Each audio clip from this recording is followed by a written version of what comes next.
नमस्कार, बिहार देख रहे हैं आप। आपके साथ मैं हूं शिप्रा झा। जेडीयू राष्ट्रीय परिषद की बैठक में सीएम नीतीश कुमार ने बड़ा बयान दिया। नीतीश कुमार ने कहा कि 2017 में बीजेपी के साथ जाना गलत फैसला था, अब फिर हम वापस आ गए हैं, तो सभी ने फैसले की सराहना की। अब इस पर पूर्व डिप्टी सीएम और बीजेपी सांसद सुशील मोदी ने कहा कि नीतीश जी पहले जिन्हें गाली देते थे अब उनके साथ आ गए हैं। से हम लोगों ने काम करना शुरू किया तो उसमें बहुत अच्छा चल रहा था, लेकिन उसके बाद 17 में फिर एक गलती हुई है कि फिर हम लोग वापस चले गए, तो उसके चलते कुछ राज्यों के कई लोग हम लोग से अलग हो गए। लेकिन अब जब हम लोगों ने फिर अलग होने का निर्णय किया तो बाकी सब जगह जो थोड़ा अलग हुए थे उनमें से कई लोग कह रहे हैं कि बहुत अच्छा किए, अब ये ठीक है। तो इनकी बात का कोई मतलब नहीं है कि जब कभी कुछ बोलते कभी कुछ, कभी कहते थे मिट जाऊंगा, आरएसएस के साथ नहीं जाऊंगा, फिर चले आए, फिर कहते लालू के साथ नहीं जाऊंगा, फिर चले गए लालू के साथ, फिर हमारे साथ, फिर उनके साथ। तो इन लोगों का तो कोई ठिकाना नहीं है। इसलिए लालू ने जो शब्द किया, जो प्रयोग किया, मैं उस शब्द का प्रयोग नहीं करना चाहूँगा, मेरे बड़े भाई हैं। लेकिन क्या लालू ने कहा था, क्या क्या उनके बारे में उनको गालियाँ नहीं दी कि किस प्रकार के व्यक्ति हैं। उसी लालू से हाथ मिला लिया जिसने बिहार को बर्बाद कर दिया, 30 साल पीछे धकेल दिए लालू प्रसाद यादव ने। नीतीश कुमार ने यह भी कहा कि बीजेपी छोड़कर आरजेडी के साथ जाने पर बीजेपी सांसद सुशील मोदी ने कहा कि नीतीश जी पीएम बनने का सपना छोड़ें, अब उनकी पार्टी बची रह जाए, यही बहुत बड़ी बात है। के साथ नहीं जाऊंगा, फिर चले गए लालू के साथ, फिर हमारे साथ, फिर उनके साथ। तो इन लोगों का तो कोई ठिकाना नहीं है। इसलिए लालू ने जो शब्द किया, जो प्रयोग किया, मैं उस शब्द का प्रयोग नहीं करना चाहूँगा, मेरे बड़े भाई हैं। लेकिन क्या लालू ने कहा था, क्या क्या उनके बारे में उनको गालियां नहीं दी कि किस प्रकार के व्यक्ति हैं। उसी लालू से हाथ मिला लिया जिसने बिहार को बर्बाद कर दिया, 30 साल पीछे धकेल दिए लालू प्रसाद यादव ने। तो इसलिए आपको मुबारक हो आपका गठबंधन। और कैसे गठबंधन चल रहा देख रहे हैं। एक विकेट तो गिर चुका, कार्तिकेय कुमार फरार है। ये कार्तिकेय कुमार फरार है, मैंने पहले दिन कहा था, ये गिरफ्तार नहीं करेंगे, ये दिखावा करेंगे गिरफ्तारी का, उसको फरार होने का मौका देंगे। एक इनके आरजेडी के एमएलए थे अनिल सहनी, उनको रेलवे की एयरलाइंस के टिकट के मामले में सीबीआई ने दोषी करार दिया, उनकी मेमोरी चली जाएगी। तो आरजेडी में तो ऐसे लोग हैं, राजवल्लभ यादव जो बलात्कार के आरोप में जिनको सजा हो चुकी है, एक अरुण यादव इनके एक्स एमएलसी हैं जिनकी पत्नी एमएलए है, जो 2 साल तक फरार थे एक नाबालिग लड़की से और रेप के आरोप में, और अभी वो अस्पताल में दरबार लगा रहे हैं और वहीं पर बैठकर बालू का जो है वो चालान काट रहे हैं। तो ऐसे लोगों के साथ तो आपने गठबंधन किया है जो दागी हैं, जिनकी समाज में आपराधिक छवि है। बार बार नीतीश कुमार के सुशील मोदी की तारीफ करने पर सुशील मोदी ने कहा कि नीतीश जी साथ में थे तब तो तारीफ किए नहीं, अब बार बार नीतीश कुमार के सुशील मोदी अब जाकर तारीफ कर रहे हैं। जब मैं साथ में था तो कभी उन्होंने 15 साल मेरी प्रशंसा नहीं की, और जब अलग हो गया तो मेरी प्रशंसा कर रहे हैं। जब आडवाणी जी के साथ थे तो आडवाणी जी का विरोध करते थे कि आडवाणी जी को प्रधानमंत्री का उम्मीदवार क्यों बना दिया। तो ये बीजेपी के अंदर थोड़ी दरार पैदा कर दें, इसका ये सारा उनका ये प्रयास रहता है। और मुझ पर दया मत दिखाइए नीतीश जी, मुझे तो पार्टी ने इतना दे दिया कि मैं संतुष्ट हूँ, लेकिन मुझे दया आप पर आती है कि प्रधानमंत्री बनने के चक्कर में प्रधानमंत्री तो नहीं बन पाएंगे, लेकिन आपकी जो मुख्यमंत्री की जो गद्दी और कुर्सी है वो भी खतरे में है। नीतीश कुमार ने यह भी कहा कि जब तक जेडीयू है तब तक बीजेपी के साथ नहीं जाएंगे। ये तो आप जान लीजिए कि जब तक हम लोगों की पार्टी है, कभी भी अब उनके साथ किसी भी प्रकार का समझौता भविष्य में हम लोग नहीं करेंगे। ये सवाल ही पैदा नहीं होता।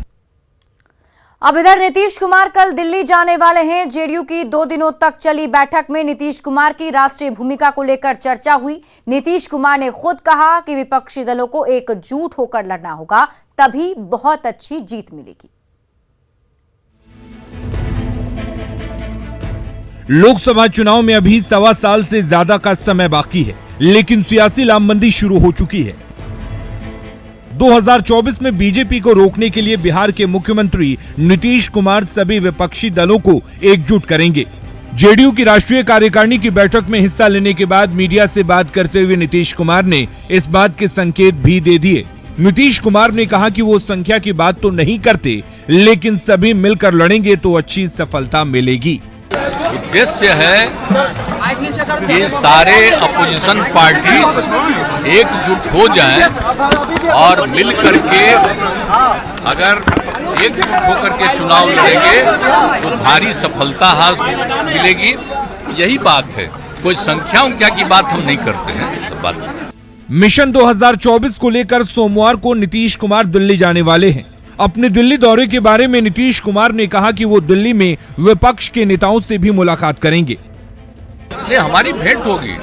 हम तो जो नवनियुक्त माननीय आदरणीय राष्ट्रपति जी हैं, उपराष्ट्रपति हैं, इन लोगों से भी हम लोग सब बात से मिल करके भाई देंगे। सोनिया गांधी से भी बात क्या होगी सर? सोनिया जी अभी यहाँ नहीं, वो बाहर गई। बड़े लोग हैं, शरद पवार भी हैं। हाँ नहीं, आपको मालूम हो जाएगा।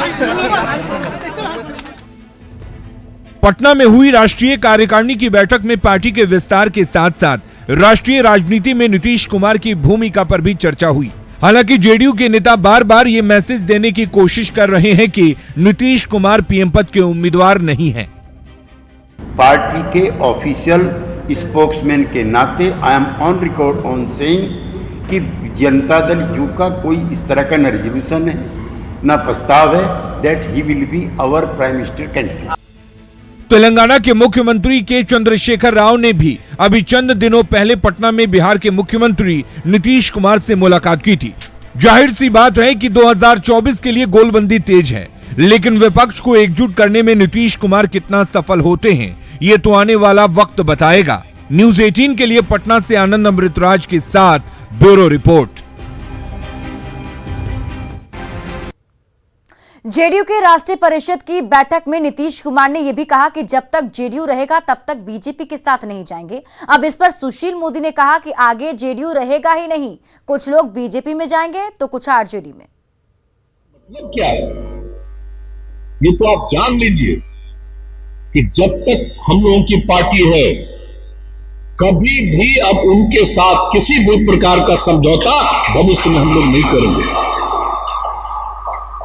अरुणाचल और मणिपुर, और लालू जी जो हैं वो जब चाहेंगे तो बिहार को भी जनता दल यू से मुक्त कर लेंगे। इस पार्टी का भविष्य क्या है? नीतीश जी के बाद जनता दल का क्या होने वाला है? कौन है वोट दिलाने वाला? यानी कि आधे लोग चले जाएंगे आरजेडी में, 10-5 आ जाएंगे बीजेपी में, 10-5 कांग्रेस में। यही जनता दल यू का हश्र होने वाला है। शिक्षक दिवस पर बिहार के उन शिक्षक अभ्यर्थियों को मायूसी हाथ लग सकती है जो सरकार से 5 सितंबर तक 7वें चरण की बहाली के ऐलान का इंतजार कर रहे थे। इस बारे में न्यूज 18 ने शिक्षा मंत्री से जब ये सवाल किया कि क्या शिक्षक दिवस पर कुछ ऐलान होगा, उन्होंने क्या कहा, आप खुद सुनिए। 5 सितंबर है, यानी खाली खाली तो नहीं मनाएंगे गुरुजी, कुछ तो नया रखे होंगे आप। दिया हूँ ना, कुछ नया रखे होंगे। अभी ना दिया हूँ अंतर वेतन की राशि, वेतन की राशि अभी दिया हूँ ना, 4 दिन पहले कैबिनेट हुआ है, 1 हफ्ता भी नहीं हुआ भाईजान। नया क्या दे रहे हैं? तो नया तो ये कह रहा हूँ कि भैया आप शिक्षा दान समझ के दो, चाहे जो समझ के दो। 7वें फेज को लेकर लाठीचार्ज हुई और जो स्टूडेंट घायल हुए, फिर से प्लानिंग है कि 5 सितंबर को अगर आप कुछ घोषणा नहीं करते हैं तो आंदोलन करेंगे। एक बड़ी चुनौती है फिर आपके लिए 7वें फेज का विज्ञापन प्राइमरी के लिए। आंदोलन अख्तियार है, इस पर तो कोई रोक नहीं है, और आंदोलन के दरमियान जो अधिकारी गलती किए, इतना जल्दी कहीं कार्रवाई होते देखे हैं? ये है महागठबंधन सरकार की नीति, ये है सामाजिक न्याय की सरकार की नीति। और इसी बीच बेगूसराय से बड़ी खबर सामने आ रही है। हत्या के आरोपी के घर आगजनी की गई है। इस वक्त की बड़ी खबर आपको बता रहे हैं, हत्या के आरोपी के घर आगजनी की गई। तेघड़ा में आरोपी के घर पर आगजनी की गई है। सरपंच की बेटे की हत्या हुई थी। लूटपाट के दौरान हत्या की वारदात को अंजाम दिया गया था, जिसमें जो आरोपी पाए गए थे उसके घर पर आगजनी की गई है।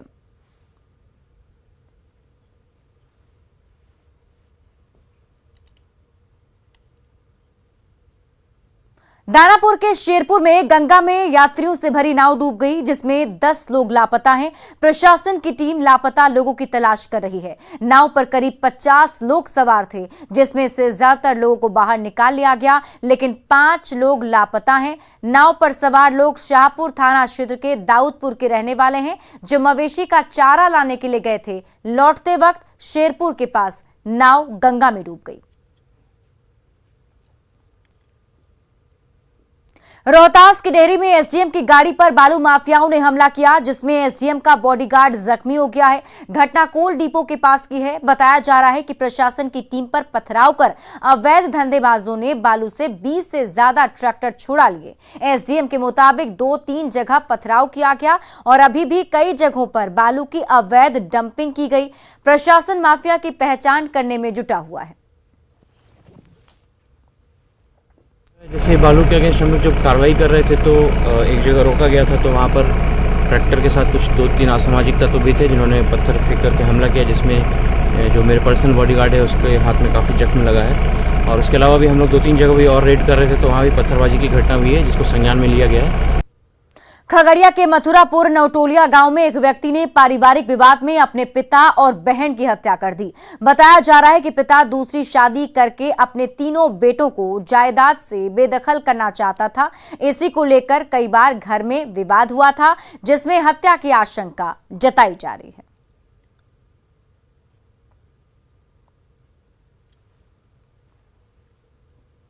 मुजफ्फरपुर में एक युवक की गोली मारकर हत्या कर दी गई। मृतक का नाम बिट्टू कुमार है, जो डीजे में काम करता था। सिवाई पट्टी थाना क्षेत्र के रंघई पुल के पास बाइक सवार अपराधियों ने उसे गोली मार दी। अस्पताल में इलाज के दौरान उसकी मौत हो गई। मृतक के परिजनों ने बताया कि बिट्टी की प्रेमिका ने कॉल कर रात को उसे बुलाया था और बिट्टू अपने दोस्त अनिल के साथ प्रेमिका से मिलने गया था।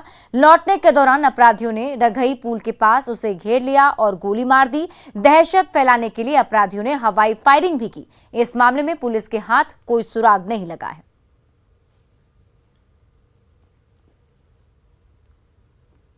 पुलिस मुख्यालय के एडीजी जितेंद्र सिंह गंगवार ने पूर्व मंत्री कार्तिक सिंह को लेकर बड़ा बयान दिया है। एडीजी ने कहा कि जल्द ही पुलिस कार्तिक सिंह के खिलाफ कार्रवाई करेगी। कोर्ट का जो भी आदेश होगा उसका पालन किया जाएगा। जो भी विधि सम्मत कार्रवाई है और जो न्यायालय का आदेश है उसके आलोक में पुलिस के द्वारा कार्रवाई किया जाना निर्धारित है और कार्रवाई की जाएगी। न्यूज 18 की खबर पर मुहर लगी है। मधेपुरा एसपी का मोबाइल 22-23 अगस्त की रात चोरी हो गया था। जब मोबाइल चोरी हुई तब एसपी छुट्टी पर थे और डीएसपी के पास उनका मोबाइल था।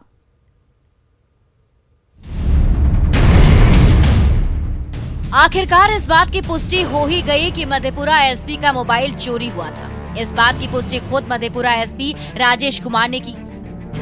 राजेश कुमार ने बताया कि 22-23 अगस्त की रात मोबाइल चोरी हुआ था, जिसका सनहा भी थाने में दर्ज कराया गया था। तो 22-23 की रात्रि में मोबाइल उसका उनके पास से गायब हो गया और इस संबंध में फिर जा करके एक सनहा भी उनके द्वारा कराया गया था। कितने दिन बाद सनहा कराया गया सर? उसी दिन कराया गया था सनहा। कहाँ? सदर थाना में? सदर थाना में जी। जिसकी जांच चल रही थी। जांच के क्रम में मोबाइल भी मिला और उस महिला का भी बयान भी आया है, जो कि आप वीडियो के माध्यम से देख रहे हैं। उसके बयान की हम लोग सत्यता की जांच पूरी तरह करवा रहे हैं। पुलिस मुख्यालय के आदेश पर इस मामले की जांच के लिए कोसी रेंज की डीआईजी शिवदीप लांडे ने 4 सदस्यीय जांच टीम का गठन कर दिया है। ये टीम 6 बिंदुओं पर जांच कर 36 घंटे में अपनी रिपोर्ट सौंपेगी। दरअसल मधेपुरा के मुख्यालय डीएसपी अमरकांत चौबे के पास से एसपी का सरकारी मोबाइल चोरी हो गया था और ये मोबाइल लड़कियां सप्लाई करने वाली महिला के पास मिला। महिला का दावा है कि मधेपुरा में कई पुलिस अधिकारियों को लड़कियों की सप्लाई करती रही। महिला का वीडियो वायरल होने के बाद पुलिस महकमे में भूचाल मच गया। तो लड़की है तो लेकर जाते थे कोसी से। हाँ, लेकर जाते थे। कहाँ लेकर जाती थी? मधेपुरा उसके डेरा पर हॉस्पिटल के सदर उत्तर कोलकाता डेराने है। हाँ हाँ, उसी के पीजी कॉलेज चौक के लड़की को लेकर जाती थी जी। कहाँ किसके यहाँ लेकर जाती थी? उसके घर डीएसपी साहब गया सदर हॉस्पिटल के जो काशी गुजरा में है। अच्छा, उसके काहे ना लेके जाती थी जी? वो बोलती थी कि इसे हम 1 घंटा रखेंगे ना तो 300 रुपया देंगे, अब हम 4 बजे छोड़ेंगे ना तो 500 देंगे सर। मधेपुरा के एसपी ने खुद ये स्वीकार किया कि जब वो छुट्टी पर थे तब उनका मोबाइल चोरी हो गया। देखना ये होगा कि जांच में क्या कुछ निकलकर सामने आता है, क्योंकि कॉल गर्ल सप्लाई करने वाली महिला के पास से एसपी का मोबाइल कई सवाल खड़े करता है। न्यूज़ 18। नेपाल की तराई में लगातार बारिश से बागमती नदी उफान पर है। शिवहर में स्टेट हाईवे 54 पर बेलवा के पास कच्ची सड़क पर पानी भर गया है। सड़क पर 5 से 6 फुट पानी बह रहा है। लोगों को लंबी दूरी तय कर मोतिहारी जाना पड़ता है। बागमती नदी के किनारे बनाए गए कांवरिया शिविर स्थल में बाढ़ का पानी घुस जाने की वजह से लोगों को शिविर छोड़ना पड़ा। अनंत चतुर्दशी के मौके पर श्रद्धालु भगवान शंकर को जल चढ़ाने के लिए बेलवा से जल उठाते हैं, इसलिए कांवरिया शिविर बनाया गया था। आ गया है पूरा रास्ता, पूरा पानी चढ़ गया मोतिहारी और शिवहर पथ में, और कांवरिया शिविर भी बना हुआ है। पूरा में पानी एकदम भरा हुआ है और काफ़ी सामान दह रहा है। उसी समय से लाखों का कांवरिया शिविर में लगा हुआ पंडाल वगैरह में। सिंगापुर में 3 सितंबर को मिथिला दलान का आयोजन किया गया। कार्यक्रम में 200 से भी ज्यादा मिथिला वासियों ने मैथिली गीत, नाद और मिथिला भोजन का आनंद उठाया। कार्यक्रम का आयोजन मैथिल इन सिंगापुर की ओर से किया गया था। इसका मुख्य उद्देश्य था अपने घर से दूर रहने वाले मिथिला वासियों को एकजुट कर अपने कला और संस्कृति को समझने और अगली पीढ़ी को अपनी संस्कृति से अवगत कराना।